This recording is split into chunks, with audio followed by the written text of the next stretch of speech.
Isang mapagpalang araw sa inyong lahat. Maraming salamat sa patuloy ninyong pagsubaybay at pagsuporta sa bawat kwentong ibinabahagi ko rito sa mga kwento ni Angelina.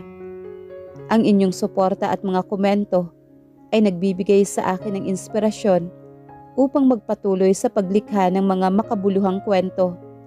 Sana ay patuloy ninyong samahan si Angelina sa bawat yugto ng kanyang mga kwento.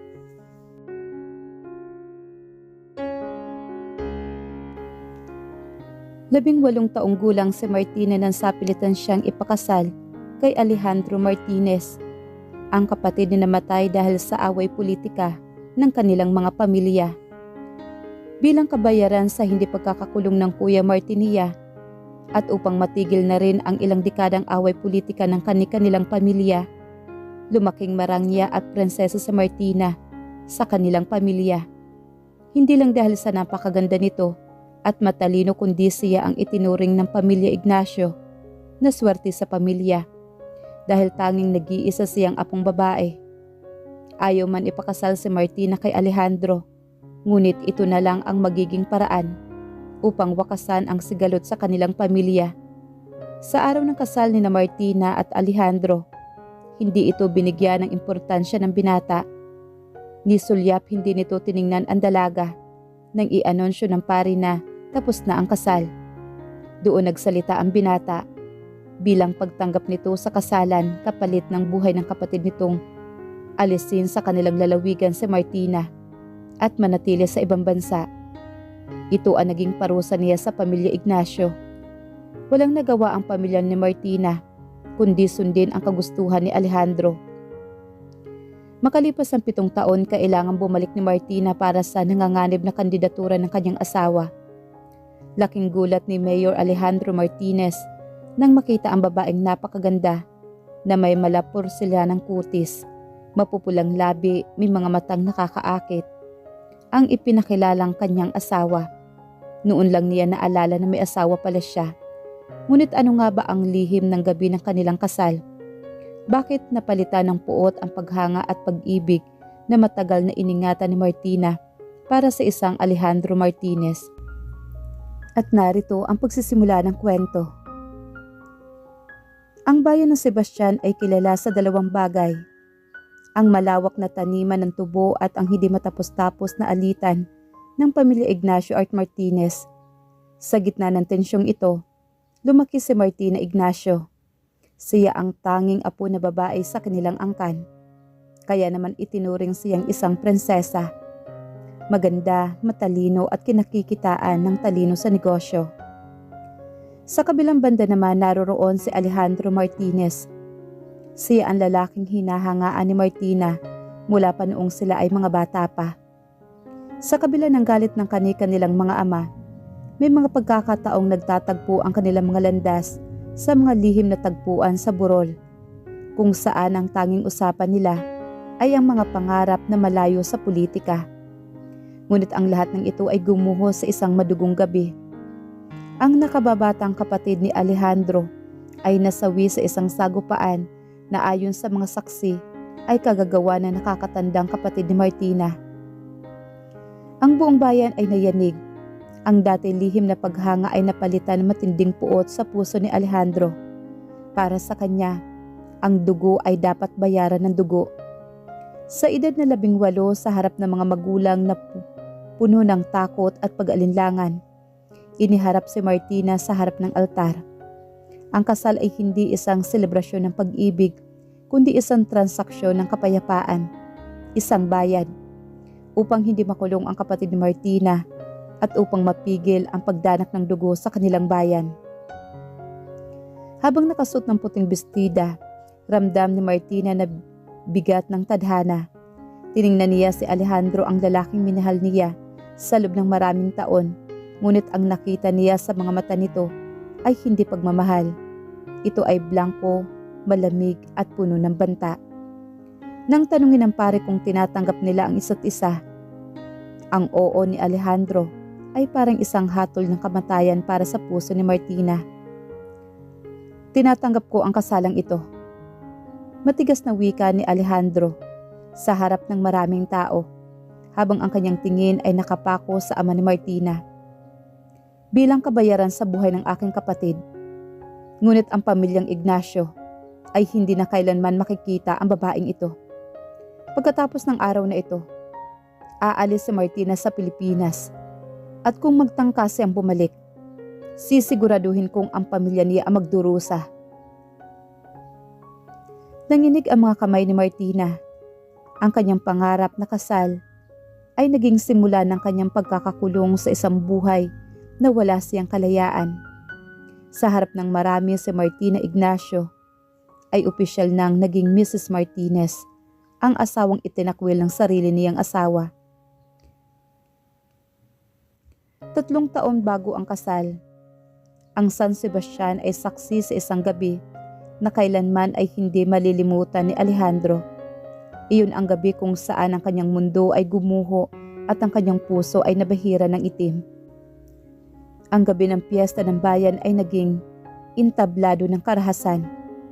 Ang nakababatang kapatid ni Alejandro na si Mateo, isang lalaking puno ng pag-asa at buhay, ay natagpuang walang buhay sa gilid ng abandonadong warehouse ng mga Ignacio. Ang mga testigo na hawak ng politika ng mga Martinez ay nagturo sa kuya ni Martina. Si Alejandro na noon ay isa lamang masayahing binata na nag-aaral ng abogasya sa Maynila ay agad na umuwi. Ang dating Alejandro na mahilig tumawa at makipaglaro ng basketball sa plaza ay tuluyang naglaho. Sa harap ng malamig na bangkay ni Mateo, sumumpa siya sa harap ng kanyang ama. Hindi sapat na mabulok sila sa kulungan, Papa. Malamig na sambit naman ni Alejandro habang pinapahid ang dugo ng kanyang kapatid sa kanyang mukha. Gagawin kong impyerno ang buhay ng bawat Ignacio. Uubusin ko sila. Hindi sa bala, kundi sa unti-unting pagpapadama ng kawalan. Sa kabilang banda, si Martina ay walang kaalam-alam. Siya ay nasa loob ng kanilang mansyon, abala sa pag-aayos ng mga bulaklak para sa misa ng fiesta, nang marinig niya ang sigawan sa labas. Nakita niya ang kanyang kuya na dumating na duguan ng damit. Gulat at takot na nagtatago sa ilalim ng kanyang kama. Hindi ko ginawa yun, Martina. Pinagbintangan lang nila ako. Sigaw naman ni Martin habang nanginginig. Doon nagsimula ang panghina ng kapangyarihan ng mga Ignacio. Gamit ang impluwensya ni Alejandro sa mga lokal na otoridad at ang kanyang bagsik sa negosyo, unti-unting kinulong ni Alejandro ang pamilya Ignacio sa isang sulok. Sinadya niyang ipasara ang mga negosyo ng mga ito, binawian ng mga kontrata at ginigipit ang kanilang mga political allies. Si Martina bilang pinakamamahal na apo ang naging target. Alam ni Alejandro na ang pagwasak sa reputasyon at kaligayahan ni Martina ang pinakamasakit na parusa para sa mga Ignacio. Habang nagaganap ang lahat ng ito, si Martina ay patuloy na nagtatago sa likod ng mga pader ng kanilang mansyon. Nagdarasal na sana ay hindi ito totoo. Pinagmamasdan niya si Alejandro mula sa malayo. Ang lalaking minahal niya ng palihim sa loob ng mahabang panahon na ngayon ay isa ng halimaw sa mata ng kanyang pamilya. Lingid sa kaalaman ng lahat, ang puot na ipinapakita ni Alejandro ay may halong matinding pagdududa. Sa kaibuturan ng kanyang puso, may isang bahagi ng kanyang pagkatao ang tumatanggi na ang babaeng tanging nagbibigay ng liwanag sa kanyang masalimot ng buhay ay bahagi ng isang pamilyang kanyang kinamumuhian. Ngunit ang galit ang nanaig. Sa gabi ng kanilang kasal, bitbit ni Alejandro ang mabigat na pasanin na nagdaang gabing iyon. Ang gabing kinuha ang kapatid niya at ang gabing sisiguraduhin niyang magiging simula ng pagdurusa ni Martina. Ang mansyon ng mga Ignacio ay nababalot ng tensyon at kaba. Lumipas ang 6 na buwan matapos ang trahedya. Ang pamilya Ignacio ay nasa bingit na ng tuluyang pagbagsak. Ang bawat negosyong kanilang pagmamay-ari ay unti-unting kinakain ng mga korporasyon na Alejandro Martinez. Higit sa lahat, ang kaso ni Martin ay muling binuksan at sa pagkakataong ito ay hindi na ito madadaan pa sa pakiusapan. Nasa opisina ang kanyang ama si Martina nang marinig niya ang usapan. Hindi na natin kayang labanan ang impluwensya ni Alejandro. Wika naman ng ama ni Martina, si Don Eduardo, habang nakahawak sa kanyang ulo. Ipinasasara na niya lahat ng mga bodega natin. Kung hindi natin ito tatapusin ngayon, makukulong ang kapatid mo habang buhay at mawawala ang lahat ng pinaghirapan ng ating angkan. Anong ibig ninyong sabihin, Papa? Tanong naman ni Martina. Ang kanyang boses ay nanginginig sa takot. Pumasok sa silid ang isang abogado bitbit ang isang kasunduan. Iyon ang huling barahan ng mga Martinez. Gusto ni Alejandro ng isang bagay na hindi mabibili ng pera. Ang pagpapakumbaba ng mga Ignacio sa pamamagitan ng pag-ari sa kanilang kaisa-isang prinsesa. Ang kasal, mahinang sambit ng ina ni Martina. Iyan ang tanging hiniling ni Alejandro. Ipakasal mo ang iyong sarili sa kanya at ibabasura niya ang kaso laban sa kapatid mo. Titigil ang lahat ng demanda at muling magiging payapa ang ating pamilya. Nanlaki naman ang mga mata ni Martina. Ang lalaking kinalakhan niyang kinatatakutan ng kanyang pamilya. Ang lalaking pinagbibintangan nilang pumatay sa kapatid ni Alejandro. Siya ang lalaking kailangan pakasalan ni Martina. Sa loob ng silid na iyon, tila huminto ang mundo ni Martina. Naalala niya ang mga sandaling lihim niyang tinitingnan si Alejandro sa malayo. Ang kanyang mga ngiti na dati ay puno ng init na ngayon ay napalitan na nagyayelong titig. Hindi na ito ang Alejandro na gusto niyang makasama. Ito na ang Alejandro na naghahanap ng paghihigante. Kung ito lang ang paraan upang mailigtas si kuya at ang pamilya natin. Matapang na wika ni Martina, kahit na dinudurog ang puso niya. Tatanggapin ko. Pakakasalan ko siya. Lingid sa kaalaman ng mga Ignacio, ang kasunduang ito ay hindi lamang tungkol sa kapayapaan. Si Alejandro na nakikinig sa kabilang linya sa pamamagitan ng isang ipinadala niyang tauhan ay napangisi. Para sa kanya ang kasalang ito ay hindi ang pagtatapos ng away, kundi ang pagpasok ni Martina sa isang hawla kung saan siya ang magiging tagabantay. Ang pirma ni Martina sa kasunduan ay parang pagpirma sa isang sentensya ng habang buhay na paghihirap. Sa araw na iyon, opisyal na naging kalakal ang prinsesa ng mga San Ignacio. Ang araw ng kasal ni Martina at Alejandro ay hindi dinaluhan ng saya, kundi ng tensyon. Ang simbahan ng San Sebastian na madalas ay punong-puno ng mga panauhin tuwing may okasyon ay halos walang tao. Tanging ang mga piling miyembro lamang ng pamilya Ignacio at Martinez ang naroroon. Ang hangin ay mabigat, tila may paparating na bagyo. Nakatayo si Martinez sa harap ng altar. Ang kanyang suot na puting gown na gawa sa mamahaling tela ay tila isang balabal ng pagdadalamhati kaysa sa kasaysayan ng pag-ibig. Ang kanyang mga mata ay bahagyang namumugto, ngunit pinanatili niyang diretso ang mga tingin. Ang kanyang tabi, ang kanyang ama, ay bakas ang pag-alala. Hindi makatingin ng diretso sa mga mata ng mga Martinez. Nang pumasok si Alejandro, tumahimik ang paligid. Hindi siya nakangiti, ang kanyang itim na tuxedo ay nagbibigay sa kanya ng hitsura ng isang hukom na handang maghatol.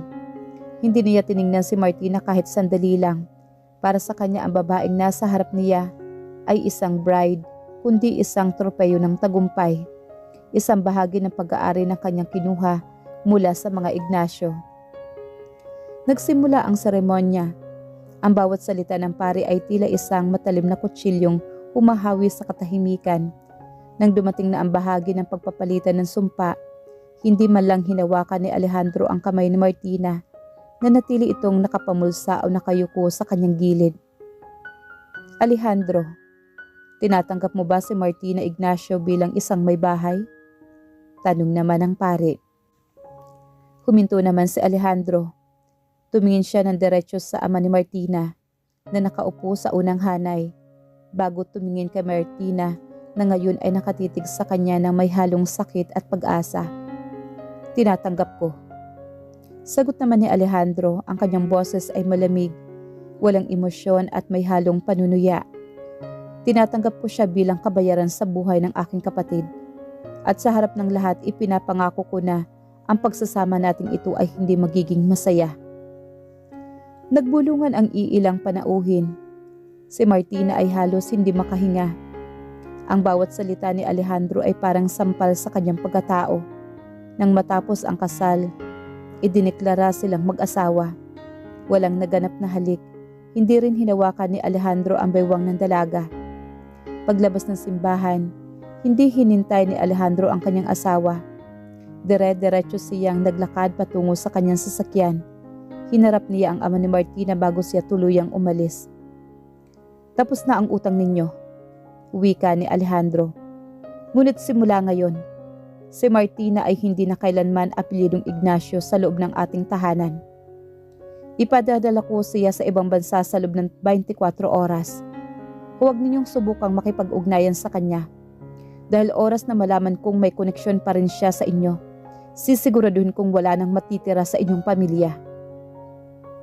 Iniwan niya si Martina na nakatayo sa labas ng simbahan, nag-iisa sa ilalim na mainit na araw ng San Sebastian, habang ang kanyang pamilya ay hindi malang makalapit dahil sa takot sa banta ng bagong mayor. Pagkatapos ng kasal, imbes na magtungo sa isang hotel o resort, dinala ni Alejandro si Martina sa isang liblib na mansyon ng mga Martinez sa dulo ng bayan. Iyon ang huling gabi ni Martina sa Pilipinas bago siya itapon sa ibang bansa. Ang silid ay malamig at ang tanging ilaw ay nanggagaling sa buwan na tumatago sa kortina. Pumasok si Alejandro na hawak ang baso ng alak. Ang kanyang mga mata ay madilim at puno ng galit na hindi niya maipaliwanag. Hindi ba ito ang pinapangarap mo, Martina? Basag ni Alejandro sa katahimikan habang papalapit sa dalaga na nakaupo sa gilid ng kama. Ang kanyang wedding gown ay lukot at puno ng alikabok. Ang maging Mrs. Martinez, ang maging bahagi ng pamilyang matagal ninyong sinubukang sirain. Alejandro, pakiusap. Pabulong na pagsamo ni Martina. Ang kanyang mga mata ay puno ng luha. Hindi ko ginusto ang lahat ng ito. Hindi ako ang pumatay sa kapatid mo. Ngunit hindi nakinig ang lalaki. Para kay Alejandro, ang bawat salita ni Martina ay isang kasinungalingan. Isang pagtatangka ng mga Ignacio na linisin ang kanilang pangalan. Sa isang mabilis na kilos, itinulak niya si Martina sa kama. Walang pagmamahal, walang lambing. Ang gabi ay dapat simula ng isang pagsasama, ay naging isang madilim na pagtatago ng puot at paghihiganti. Sa bawat haplos ni Alejandro, ramdam ni Martina ang pait na lalaki. Ipinadama ni Alejandro sa kanya ang lahat ng sakit ng pagkawala ng kanyang kapatid. Ipinadama niya ang puot na inipon niya sa loob ng maraming taon. Ito ang kabayaran mo, Martina. Bulong naman ni Alejandro sa tainga ng dalaga, habang ang bawat paggalaw ay puno ng karahasan. Sa bawat gabi na hindi ko makikita si Mateo, dadalhin mo ang alaala ng gabing ito. Hinding-hindi mo malilimutan na sa bawat paghinga mo, ikaw ay pag-aari ko. Nang matapos ang lahat, iniwan ni Alejandro sa Martina na humihikbi sa dilim. Hindi siya lumingon. Hindi siya humingi ng tawad. Lumabas siya ng silid at sinindihan ang kanyang sigarilyo. Pinapanood ang usok na humahalo sa dilim ng gabi. Lingid sa kaalaman ni Alejandro, ang gabing iyon ang huling patak ng pag-ibig sa puso ni Martina. Ang paghanga na matagal niyang kinalinga mula pagkabata ay tuluyang namatay. Napalitan ng isang bakal na determinasyon. Ang gabing iyon, hindi lamang ang kanyang katawan ang nasaktan, kundi ang kanyang dangal. Pagbukang liwayway, isang kotse ang naghihintay sa labas para dalhin si Martina sa airport. Wala siyang dalang gamit. Tanging ang mga sugat sa kanyang balat at ang pait sa kanyang puso. Nang sumakay siya sa kotse, hindi na siya lumingon sa mansyon. Alam ni Martina na kung babalik man siya, hindi na siya ang prinsesang madaling masaktan.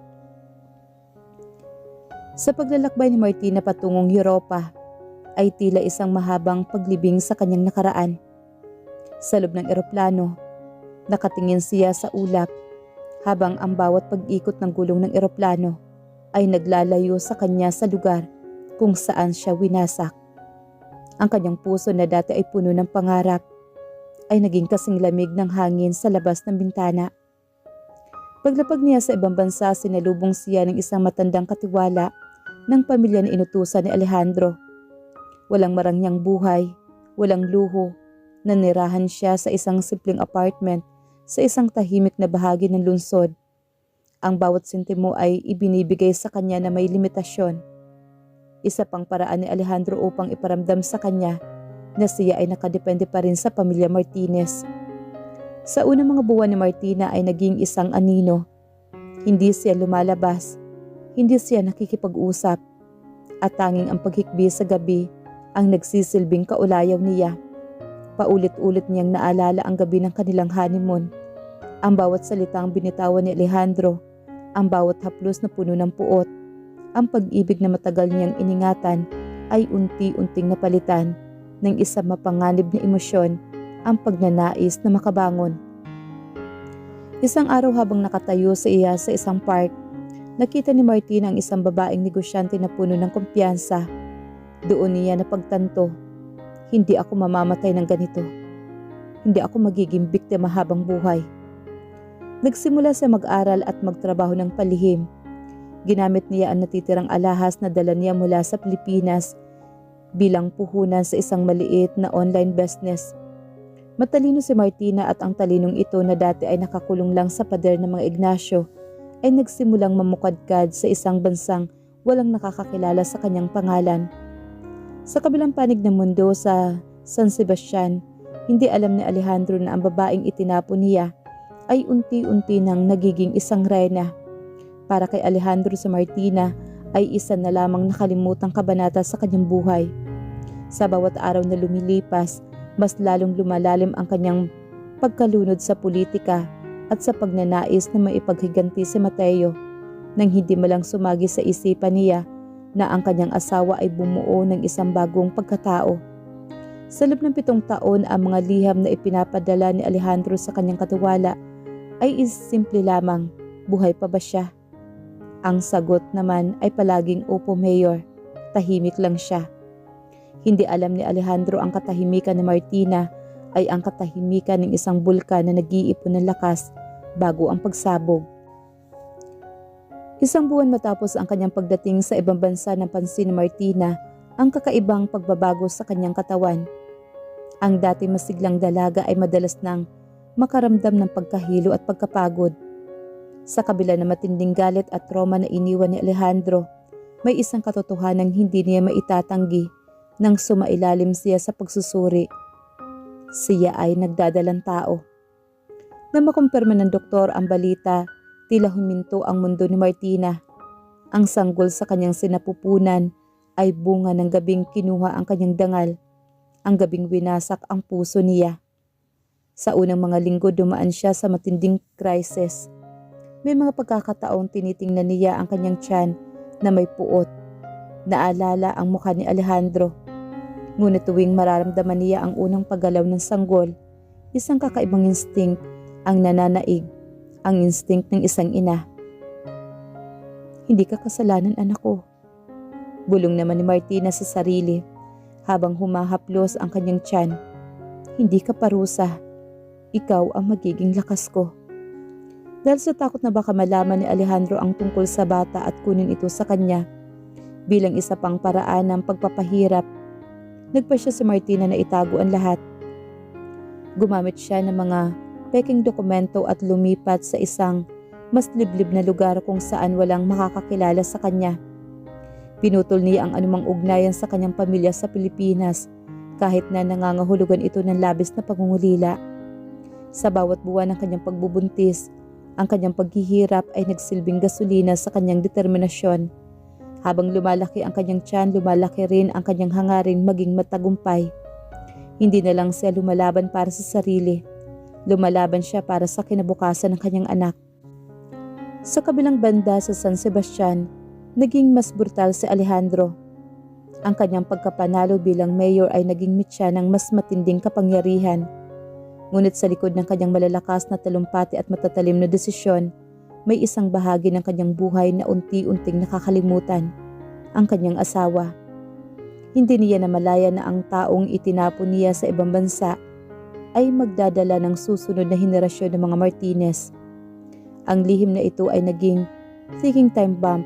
Ang sanggol na siyang bunga ng puot at paghihiganti ay unti-unting lumalaki. Hindi alam na ang kanyang ama ay isang makapangyarihang alkalde na may matinding puot sa kanyang ina. 5 taon ang lumipas sa isang tahimik na probinsya sa Switzerland kung saan ang hangin ay malinis at ang paligid ay payapa. Lumaki ang isang batang babae na nagngangalang Mina. Si Mina ay tila isang maliit na refleksyon ni Alejandro. Taglay niya ang matatalim at mapanuring mga mata ng kanyang ama at ang hubog ng kanyang kilay na nagbibigay sa kanya ng otoridad kahit sa murang edad, ngunit ang kanyang puso at ang kanyang malambing na pagtawa ay tunay na mula kay Martina. Si Martina na ngayon ay isa ng matagumpay na consultant para sa mga international na kumpanya ay ibinuhos ang lahat ng kanyang pagmamahal sa anak. Hindi niya ipinagkait kay Mina ang anumang kailangan nito, ngunit nanatiling lihim ang pagkakilanlan ng ama ng bata. "Mami, sino po ang daddy ko? Bakit wala po siya rito?" Tanong ni Mina isang gabi habang nakatingin siya sa mga bituin. Napatigil naman si Martina. Tiningnan niya ang anak. Ang mukha na araw-araw ay mas lalong nagiging kamukha ng lalaking sumira sa kanyang buhay. Pilit nang ngumingiti si Martina at hinahaplos ang pisngi ni Mina. "Ang daddy mo ay isang taong malayo sa atin, anak. Marami siyang kailangang ayusin sa mundo niya." Sagot naman ni Martina. Hindi siya nagsinungaling, ngunit hindi rin niya sinabi ang buong katotohanan. Para kay Martina, ang pagprotekta kay Mina ay nangangahulugang pagtatagpo sa kanya mula sa madilim na mundo ng mga Martinez. Sa paglaki ni Mina, ipinamalas niya ang pagiging matalino at mapagmasid.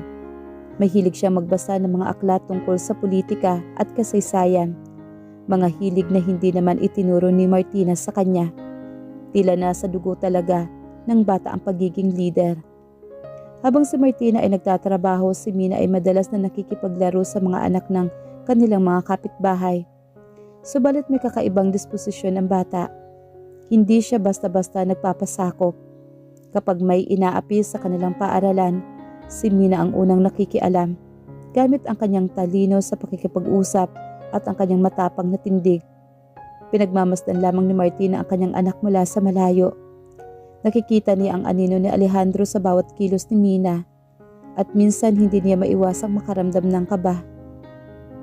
"Magiging katulad mo ba siya, Mina?" Tanong naman niya sa kanyang sarili. Lingid sa kaalaman ni Martina, ang tadhana ay nagsisimula ng bumuo ng mga plano. Habang si Mina ay tumutubo at lumalakas, sa Pilipinas ang posisyon naman ni Alejandro bilang mayor ay nagsisimulang yumanig. Ang mga kaaway ng pamilya ay muling nag-iipon ng lakas. Ang lihim na nakaraan ay unti-unti nang nabubunyag. Ang distansya ng dagat ay hindi sapat upang paghiwalayin ang landas ng ama at anak. Ang oras ng pagtatagpo ay dahan-dahang lumalapit, dala ang mga bagyong hindi inaasahan. Sa loob ng 7 taong pinamahalaan ni Mayor Alejandro Martinez ang San Sebastian gamit ang kamaong bakal. Ang bawat kontraktor, bawat konsihal at bawat negosyante ay takot na sumalungat sa kanya. Ngunit ang kapangyarihan na itinayo sa pundasyon ng takot ay madaling gumuho kapag ang mga anino ng nakaraan ay nagsimulang magpakita. 1 linggo bago ang eleksyon, isang hindi inaasahang skandalo ang sumabog. Isang whistleblower mula sa dating administrasyon ang naglabas ng mga dokumentong nag-uugnay sa mga Martinez sa mga manipulasyon ng mga lupain at illegal na paggamit ng pondo ng bayan. Mga krimen na naganap noong panahong hinahabol ni Alejandro ang mga Ignacio. Hindi lang iyon, may kumalat na bali-balita na ang pagkamatay ng kanyang kapatid na si Mateo ay hindi pala ganoong kasimple. May mga bagong ebidensya na nagtuturo sa isang pamilyang dati ring kalaban ng mga Martinez, ang mga Velasco, bilang utak sa likod ng trahedya. Ang mga Ignacio pala ay inosente sa krimeng ipinagbintang sa kanila. Sa loob ng munisipyo, si Alejandro ay balisa. Ang dating nagyayalong tindig ni Alejandro ay napalitan ng pag-alala. Ang kanyang mga tagapayo ay nagkakagulo. "Mayor, hindi na po sapat ang pera. Ang mga tao ay nagagalit. Kailangan nating ipakita ang isang ideal image ng pamilya para mabawi ang tiwala nila." Payo ng kanyang kanang kamay. Anong ibig mong sabihin? Tanong naman ni Alejandro habang nakaharap sa bintanang nakatanaw sa plaza. Ang inyong asawa, si Martina Ignacio. Kung babalik siya at ipapakilala natin na ang pamilya Martinez at Ignacio ay nagkaayos na, mawawala ang galit ng mga tao. Ang pagkakaroon ng isang napakagandang asawa sa tabi ninyo ang tanging paraan para malinis ang inyong pangalan. Napahawak si Alejandro sa kanyang sentido. Sa loob ng 7 taon, hindi niya inisip ang babaeng ipinatapon niya. Sa tuwing naiisip niya ang Martina, ang tanging naalala niya ay ang pait at ang pagnanais na saktan ito. Ngunit ngayon ang babaeng itinuring niyang parusa ay siya palang magiging susi sa kanyang kaligtasan sa politika. Hindi alam ni Alejandro ang tawag na ito ay hindi magiging madali.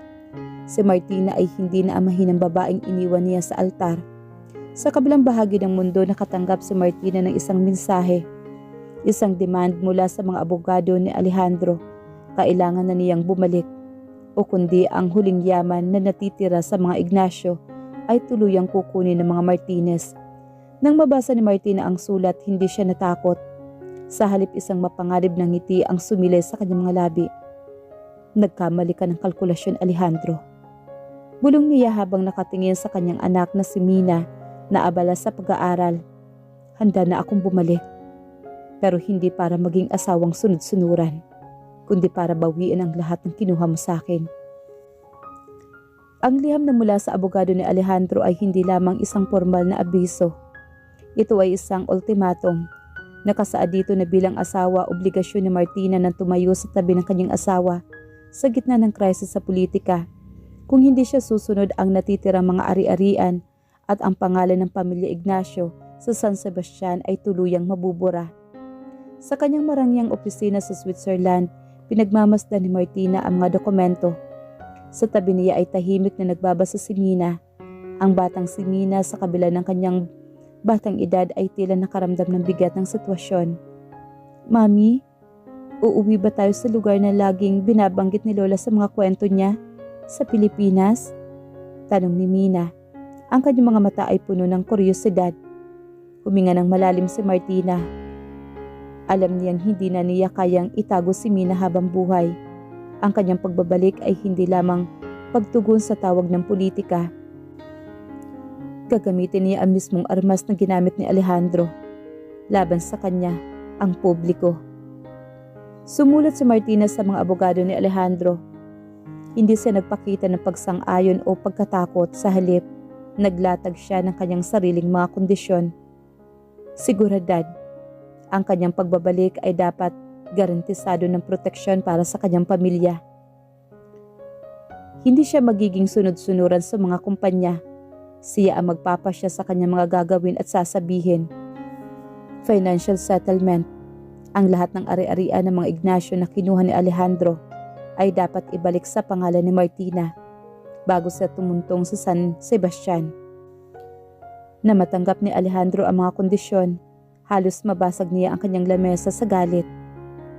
Sino siya para magbigay ng kondisyon sa akin? Sigaw niya rito, ngunit alam ng kanyang mga tagapayo ang katotohanan. Si Martina na lang ang tanging paraan. Napilitan si Alejandro na pirmahan ang lahat ng hinihingi ni Martina. Sa gabi bago ang kanilang pag-alis, hinaplos ni Martina ang buhok ni Mina. Mina anak, sa pagpunta natin doon, kailangan mong maging matapang. Huwag mong ipapakita sa kanila na natatakot ka. Ang mga Martinez, lalo na ang papa mo, ay mga taong marunong kumain ng mahihina, kaya dapat maging matatag ka. Hindi alam ni Alejandro ang prinsesang pinatapon niya ay bumalik na bilang isang mas matala sa kanyang sarili. Ang pagbabalik ni Martina ay hindi pagbabalik ng isang asawang nagmamakaawa, kundi ng isang reynang handang bawiin ang kanyang trono at ilantad ang lahat ng kasinungalingan ng mga Martinez. Kinabukasan lumipad si Martina at si Mina pabalik ng Pilipinas, dala ang mga lihim ng kanyang mapapagbagsak sa buong administrasyon ni Mayor Alejandro Martinez. Sa paglapag ng pribadong jet sa paliparan ng San Sebastian ay hindi dinaluhan ng mga kamera o ng mga media, ngunit ramdam ang tensyon sa hangin Ang mga tauhan ni Alejandro ay nakahanay sa labas ng terminal, seryoso at nagbabantay. Nang bumukas ang pintuan ng eroplano, unang lumabas si Martina. Hindi na siya ang batang Martina na nakasuot ng simpleng puting bestida. Bumaba siya sa hagdanan suot ang isang napakagandang kasuotan. Ang kanyang buhok ay nakapusod na maayos at ang kanyang mga mata ay nakatago sa likod ng mamahaling sunglasses. Ang bawat takbang niya ay puno ng otoridad, isang babaeng hinubog na mundo na hindi na natatakot sa kahit na sino. Sa kanyang likuran ay lumabas si Mina. Ang bata suot ang isang simpleng puting dress at may dalang maliit na bag, ay tahimik na sumusunod sa kanyang ina. Ang mga gwardya ay napatingin sa bata.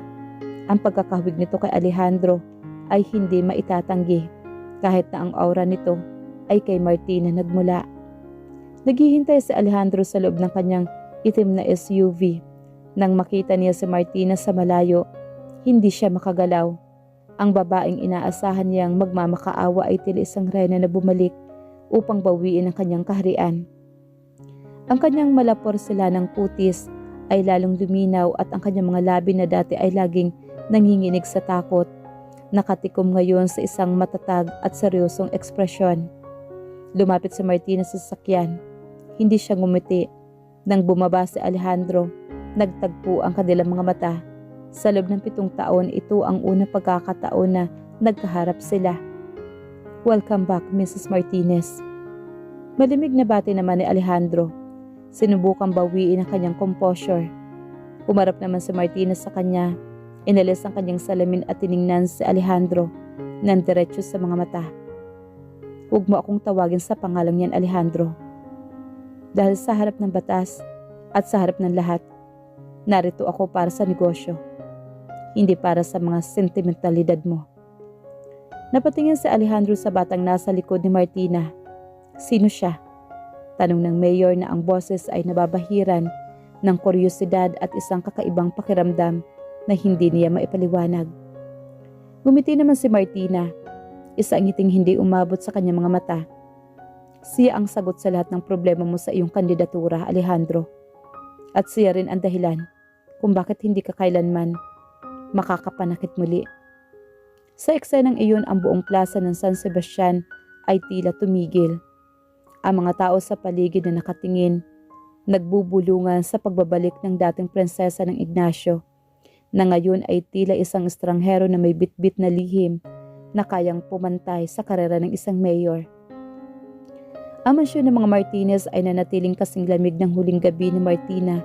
7 taon na ang nakakaraan. Walang nagbago sa mga muebles, ngunit ang hangin ay puno ng tensyon. Pagpasok pa lamang nila, ipinag-utos ni Martina na dalhin ang mga gamit ni Mina sa guest room, malayo sa master's bedroom ni Alejandro. Nang pumasok si Alejandro sa loob ng mansyon, sinalubong siya ng katahimikan.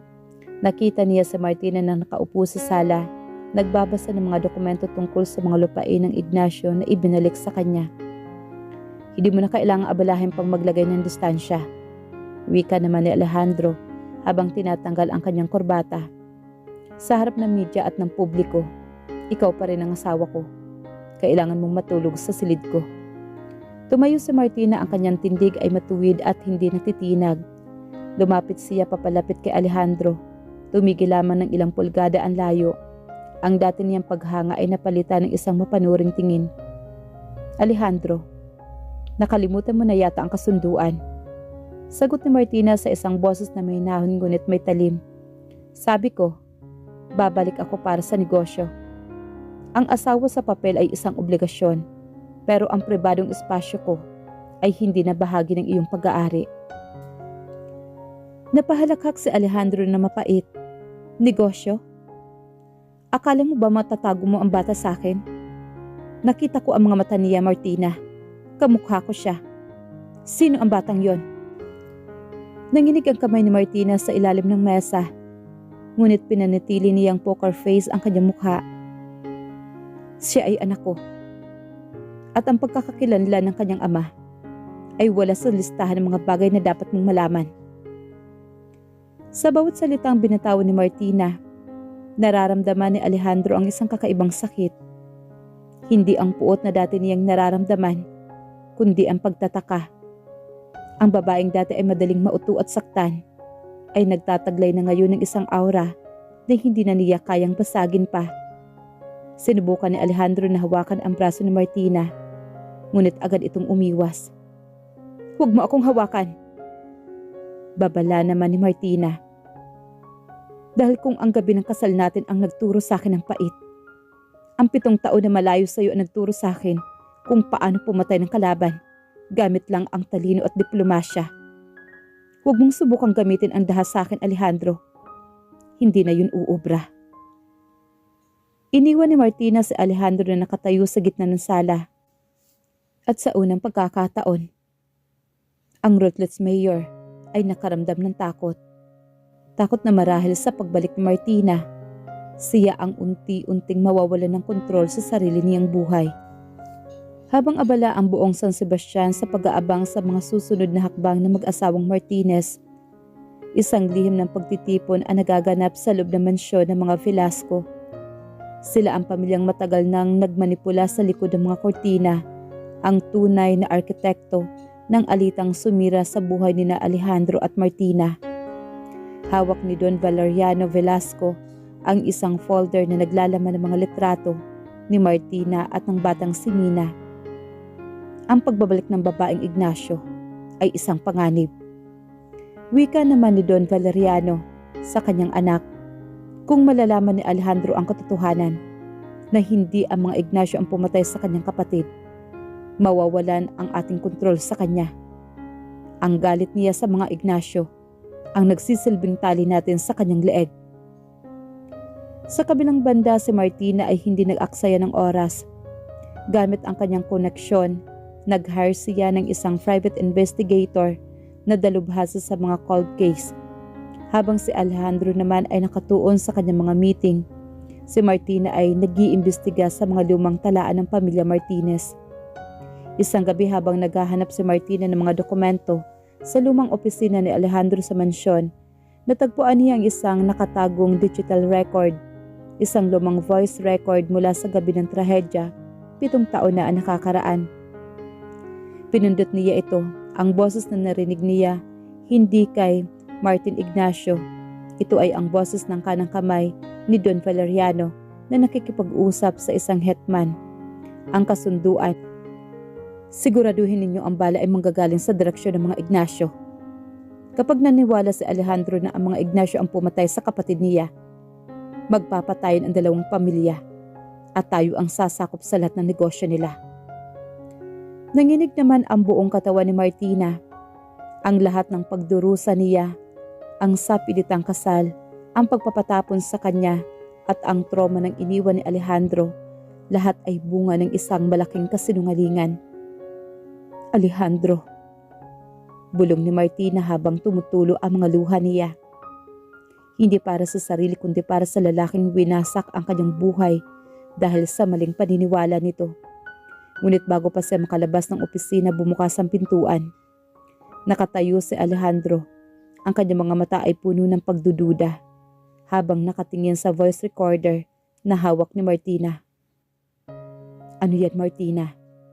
Bulong ni Alejandro, ang boses ay mababa at puno ng babala.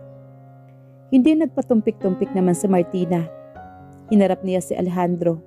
Hawak ang ebidensyang magpapabago sa kasaysayan ng kanilang bayan. "Ito ang katotohanan, Alejandro. Ang katotohanan ng masakit na kailangan mong malaman." Nababalot ng tensyon ang loob ng opisina. Ang voice recorder ay nasa ibabaw ng mesa. Tila ba isang bombang naghihintay na sumabog. Kinuha ni Alejandro ang device at pinindot ang play nito. Habang naririnig ang boses ng kanang kamay ng mga Velasco, ang kulay ng mukha ni Alejandro ay unti-unting naglalaho. Mula sa pagiging manipula at dahil sa galit, naging maputla ito. Isang lalaking unti-unting napagtanto na ang kanyang buong buhay sa nakalipas na 7 taon ay nakatago sa isang malaking kasinungalingan. Nang matapos ang recording, binatawan ni Alejandro ang device. Bumagsak sa sahig, nabasag, ngunit ang boses na naririnig nila ay nagpatuloy na umaalingaw-ngaw sa kanyang isipan. Hindi maaari. Bulong ni Alejandro. Ang boses ay basag. Tumingin siya kay Martina. Ang kanyang mga mata ay hindi na mapanakit, kundi puno ng kawalan ng pag-asa. Lahat ng ito, ang pagpapatapon sa iyo, ang pagkasira ng pamilya mo, dahil lang sa maling akala.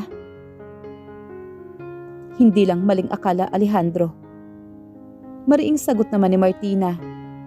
Ang boses ay puno ng pait. Ito ay ang bunga ng iyong pagiging padalos-dalos at pagiging uhaw sa paghiganti. Hindi mo man lang sinubukang maghanap ng hustisya. Ang hinanap mo ay dugo kaagad. Lumapit si Alejandro, sinubukang hawakan si Martina, ngunit mabilis na lumayo ang dalaga. Ang distansya sa pagitan nila ay tila isang malawak na bangin. Martina, patawad. Pagsusumamo naman ni Alejandro. Patawad? Tumawa naman si Martina. Isang tawang puno ng pait. Ang tawad ay hindi sapat para sa 7 taon na kinuha mo sa akin. Hindi sapat para sa takot na nararamdaman ko habang pinalalaki ko ang anak natin na mag-isa. Sa ibang bansa. Huwag mo akong hinga ng tawad, Alejandro. Humingi ka ng tawad sa sarili mo. Dahil ikaw ang biktima ng sarili mong kapuutan. Umalis si Martina sa opisina, iniwan si Alejandro na nakaluhod sa sahig. Ang kanyang mundo ay gumuho sa mismong sandaling ito. Ang ruthless mayor ay nawala at naiwan ay isang lalaking durog at puno ng pagsisisi. Sa kabilang banda, hindi alam ni Alejandro na ang impormasyon na iyon ay hindi lang basta magpapabago sa katotohanan. Ito ay pagdideklara ng digmaan laban sa mga Velasco. At habang si Alejandro ay nalulunod sa kanyang konsensya, si Martina ay abala sa pag-aayos ng susunod na hakbang, ang paghaharap sa mga Velasco at ang pagprotekta sa kanyang anak. At ang buhay ay nakasalalay sa kung paano tatapusin ni Alejandro ang digmaang ito. Lumipas ang ilang araw matapos ang revelasyon, ngunit nanatiling mailap si Martina. Nagkulong siya sa silid ng panauhin. Nakikipag-ugnayan sa kanyang mga abogado at sa mga kaalyadong kailangan niya para pabagsakin ang mga Velasco. Si Alejandro naman, sa kabila ng kanyang pagkagulat at pagkadurog, ay hindi mapakali. Hindi nawala sa kanyang isipan ang mukha ng batang babaeng kasama ni Martina. Sa bawat sulok na mansyon, tila nakikita niya ang anino ng isang bata na nagpapaalala sa kanyang sariling pagkabata bago pa man siya maging malamig at mapaghiganti. Isang hapon habang naglalakad sa hardin sa Martina, tinawag niya si Mina para magmerienda. Hindi napansin ng dalawa na mula sa balkonahe ng kanyang silid, pinagmamasdan sila ni Alejandro. Nang makita ni Alejandro nang malapitan si Mina, ang paraan ng pagtikas ng bata sa paglalakad, ang hugis ng kanyang ilong at ang kakaibang talim sa mga mata nito kapag ito ay nakakunot, parang may kung anong tumatama sa kanyang dibdib. Hindi na lamang ito suspetsa, ito ay katiyakan. Bumaba si Alejandro sa hardin, hindi mapakali ang mga gwardya, ngunit wala siyang magagawa. Mina, mahinang tawag ni Alejandro. Napatigil naman ang bata, lumingon ito ng dahan-dahan. Si Martina naman ay agad na humarang sa pagitan ni Alejandro at ng bata. Ang kanyang mga mata ay nagbabala. Alejandro, sinabi ko nang huwag mo siyang lalapitan. Alam ko, Martina. Matigas na boses naman ni Alejandro. Tumingin siya kay Mina at sa pagkakataong ito wala na ang kanyang pagiging mayor. Siya ay isa na lang ama na naghahanap ng sagot. Hindi mo kailangan sabihin sa akin. Ang mga mata niya, ang mukha niya. Anak ko siya, hindi ba? Napahigpit ang hawak ni Mina sa damit ni Martina. Hindi nagsalita ang bata, ngunit nakatingin lang siya ng diretso kay Alejandro. Tila sinusukat ang pagkatao nito. Siya ang anak ko. Matapang na sagot naman ni Martina na hindi inalis ang kanyang titig. Pero huwag ka magkakamali, Alejandro. Anak ko lang siya. Wala kang karapatan sa kanya. Matapos mo kaming itapon at ipagpalit sa puot mo, hindi mo siya kilala at hindi mo siya deserve na tawaging anak. Tumalikod si Martina at tinila ang bata papalayo. Naiwan si Alejandro sa gitna ng hardin. Ang tanging nanunuot sa kanyang balat, sa unang pagkakataon, naramdaman niya ang tunay na bigat ng kanyang kasalanan. Hindi lamang ang pagkawala ng pag-ibig ni Martina, kundi ang pagkawala ng pagkakataong makilala ang sarili niyang anak. Ang pagtatagpong ito na naging mitya ng isang panibagong uri ng gulo sa loob ng mansyon, ang paglalaban ng isang lalaking gustong bumawi at ng isang inang hinding-hindi na magtitiwala pa. Ang tensyon sa mansyon ay naging hindi na matitiis pa. Habang si Alejandro ay nakikipagbuno sa kanyang konsensya bilang ama, ang banta mula sa mga Velasco ang lalong tumitindi.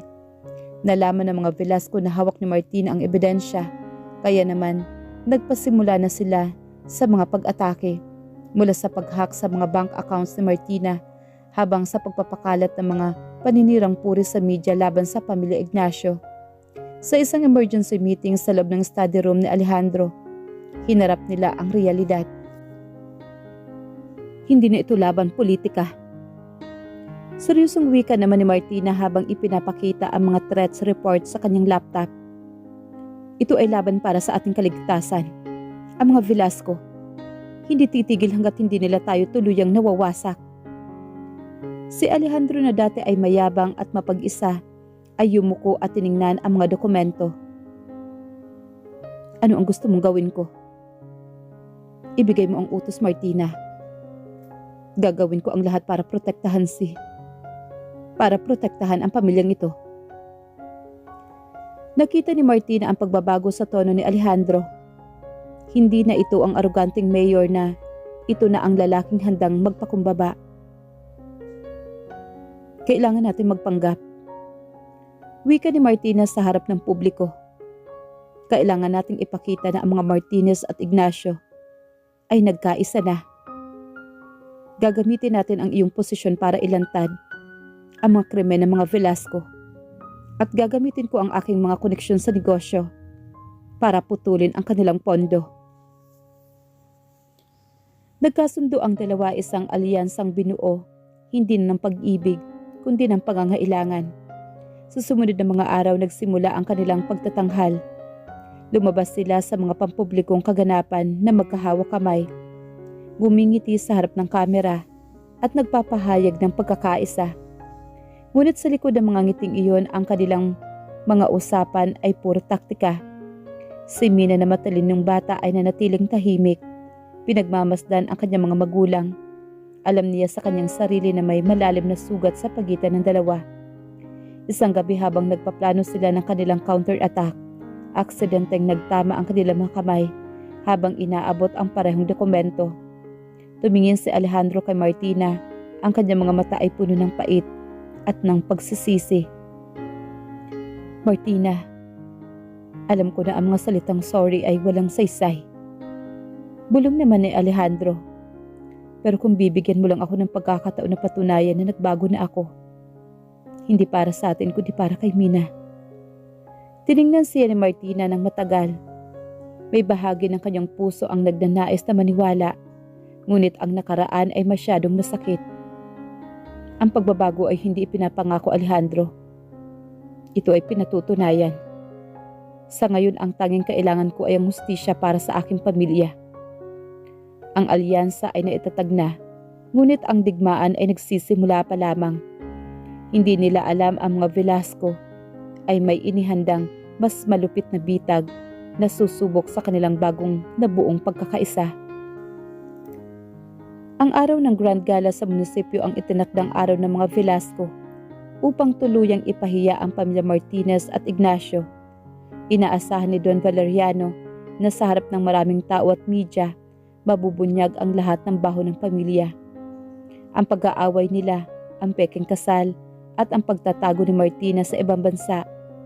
Nang magsimula ang programa sa gitna ng magarbo at puno ng mga maimpluwensyang panauhin, biglang tumayo si Don Valeriano sa podium. Isang karangalan ang maging bahagi ng gabing ito. Panimula niya na may halong sarkasmo. Ngunit sa gitna ng pagdiriwang, huwag nating kalimutan ang madugong kasaysayan na nagpabagsak sa ating bayan.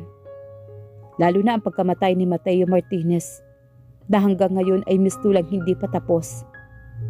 Ang kaso dahil sa mga taong patuloy na nagtatago ng katotohanan. Tumingin siya ng diretso kina Alejandro at Martina na nasa VIP table. Anong masasabi ninyo, Mayor? At ikaw, Mrs. Martinez, na biglang nagbalik matapos ang 7 taong pagtatago sa ibang bansa, kasama ang isang batang kamukhang kamukha ng iyong asawa. Tumahimik ang buong bulwagan. Ang tanong ay parang isang matalim na palaso na tumama sa gitna ng silid. Tumayo naman si Alejandro, ang kanyang mukha ay kalmado ngunit ang kanyang mga mata ay naglalabas ng apoy. Hindi siya natatakot. Sa halip hinawakan niya ang kamay ni Martina at iginaya ito patungo sa entablado. Tama ka dun, Valeriano. Wika naman ni Alejandro sa mikropono. Ang kanyang boses ay malinaw at puno ng otoridad. Ang kaso ng aking kapatid ay hindi pa tapos. Sa katunayan, ngayong gabi, ko tatapusin ito. Ipinasa ni Alejandro ang remote sa kanyang technical team. Sa malaking screen ng likod, hindi lumalabas ang mga panirang puri laban sa kanila, sa halip, lumabas ang mga dokumento, CCTV footage at ang orihinal na voice recorder na nag-uugnay sa mga Velasco sa krimen. Nagkagulo ang mga panauhin. Ang mga Velasco ay nagsimulang magpanik. At tungkol sa batang nabanggit mo, pagpapatuloy ni Alejandro habang inilalabas si Mina mula sa backstage at ipinapakita ito sa harap ng lahat. Siya si Mina, ang aking anak, ang bunga ng aking pagmamahal kay Martina, ang kinabukasan ng pamilya Martinez at ng Ignacio. Naghiyawa naman ang mga tao. Ang lihim na akala ng mga Velasco ay magpapabagsak sa kanila ay naging mitya ng kanilang sariling pagkawasak. Ang mga otoridad na inihanda na si Martina bago pa ang gala ay pumasok sa bulwagan at pinablibutan si Don Valeriano. Nang matapos ang gulo ay nailabas na ang mga Velasco. Naiwan sina Alejandro, Martina at Mina sa gitna ng entablado, sa harap ng publiko, tila isang perpektong pamilya. Ngunit sa pagbaba nila ng entablado, bumitaw si Martina sa kamay ni Alejandro. Nagtagumpay tayo sa harap ng publiko, Alejandro. Bulong naman ni Martina. Ang kanyang mga mata ay puno ng pagod. Pero huwag mong isipin, dahil inamin mo na ang totoo tungkol kay Mina. Tapos na ang ating hidwaan. Ang pag-amin mo ay para sa iyong sarili, hindi para sa akin. Iniwan niya si Alejandro na nakatingin sa kanilang dalawa ni Mina. Habang papalabas sila ng bulwagan, ang hustisya ay nakamit, ngunit ang paghilom ng puso ni Martina ay nagsisimula pa lamang.